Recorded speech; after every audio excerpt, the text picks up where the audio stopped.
Hello, everybody, and welcome to Sin City Living. My name is Jason. I'll be bringing you today's episode. As always, we want to thank all of our fans, our sponsors, our patrons. We appreciate all of your guys' support. Everyone that's bought us a cup of coffee, been greatly appreciated. We've had a rough couple of weeks here in the family, been out of work for a week and a half, coming up on 2 weeks, thanks to our old friend COVID running through us. I don't want to take up a whole lot of time with the usual spiel, so all of you guys that are interested in what's going on with Sin City Living and what we plan on doing in the future with our live streams and upcoming events, please stick around to the end of the video or skip to the end of the video and watch. I will put most of that stuff in the ending spiel, and I will try and update it every week or two with more news. Otherwise, that being said, we're just going to go ahead and jump straight into today's video. And for today's email, I want to answer an email, or today's email. For today's video, I want to answer an email that I received.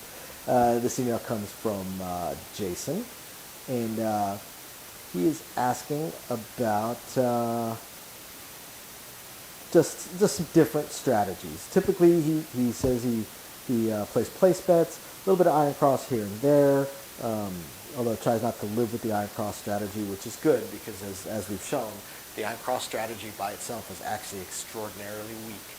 Iron cross really only starts to become good as soon as you get into some power pressing or mid pressing or expanding out the iron cross. It's not so good by itself. Just same bet everything, and you're not looking at having a very good time. So let's see. And he also says that he is looking to just play a few shorter sessions. So, win a little bit here, a little bit there, maybe leave with a couple $100 or so. So definitely not looking to get his tail kicked. Now, what he doesn't mention is he doesn't mention what his buy-in may be, what his bankroll is. He also doesn't mention the table minimums that he is likely to be playing on. If he's on the strip, very likely could be hitting $25 or $50 minimum bet tables. If he's a little bit away from center strip but still on the strip, probably not going to find anything cheaper than a $15 to $25 table. Off the strip, now you might be able to find some 10s and 15s. Definitely not going to find any $5 tables, but definitely can find some 10s and 15s when you're pretty far off the strip. If you're downtown, say Fremont Street, if you're lucky, you might find a $15 table, but chances are it's going to be 25s as well. So let's see, what kind of strategies would you be looking for? Well, you already said the iron cross, which you don't want to live and die on, which is fantastic. The iron cross is definitely not the hill to die on. It's got a lot of glaring weaknesses. It's got a lot of strengths, but it's got a lot of glaring weaknesses that don't really show up until you realize, till you look at it and realize just how fantastic of a roll you need just to break even. So in this particular case, since he's only looking to play for 30 minutes or so, right? Let me look at that again. 30 to 60 minutes. So he's looking to play for basically one revolution of the dealers. So one hour revolution of the dealers. So this could be 30 to 60 minutes. Could be anywhere from 3 or 4 shooters up to 15 shooters. So again, not knowing what kind of bankroll he's working with, it's really tough to say. But since you're looking for a shorter session and to come in, hit the tables, and pop back out, one, always the power press. Power press is always an excellent choice when you're just coming in for a brief period of time. The problem with the power press is you're also very likely to lose all your money. So let's look at some other options. Mid press, of course. Now since he does mention the iron cross, I'm assuming he doesn't want to be going 160 across or 270 across, or 320 across, including a point. Not looking to do stuff like that. So possibly an inside. You could do an inside bet. Let's say you're on a quarter table. You can certainly do 110 inside, include the point if the point is on the inside. If the point is not on the inside, then you don't have to worry about it. But if it is on the inside, you do have to say you're including. So you could do 110 inside. And now if you're on a $25 table, now you just have to go to a mid press. You're still going to collect, you're basically going to collect at the minimum a green every single hit. So for, I mean, you'd call it $23 here since you have to throw in $2, but, go with the mid-press method. Take these up to 42, then 60, then 90, then 150, and then however you want to do it. Take these up to 35 or 36, then 50, then 75, then 125, and then keep going from there as well, however you feel comfortable. So that's one option. There's one option. It's going to give you a decent little run within, if you manage to get 4 hits, if you manage to get all 4 numbers hit once each, you come real close to breaking even because you make 23, 23, 25, 25. So you'll come close to breaking even on your 110 inside. What's that going to give you? $96? So pretty close. You'll lose 14. You're still 14 in the hole. Which means that if you just catch a decent roll, 6 or 7 rolls of the dice, you're in the positive. You've made money. And at that point, that's when you go ahead and expand it out to a 4 and 10. And then continue on with your mid-press or however you choose to play it. Another option, and again, I don't know the bankroll that you're working with. So I have to make a few guesses here.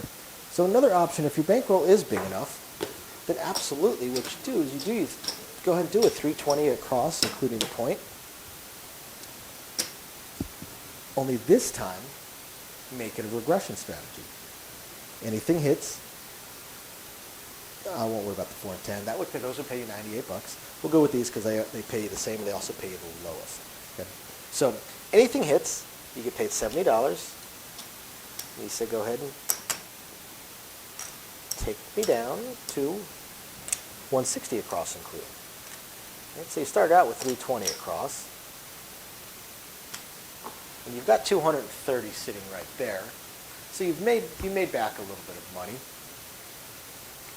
And you still have all of the placements. Other option for that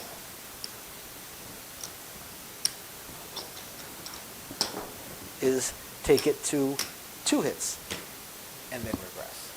Or, this is another kind of bolder move, but I do see this sort of strategy get played every so often.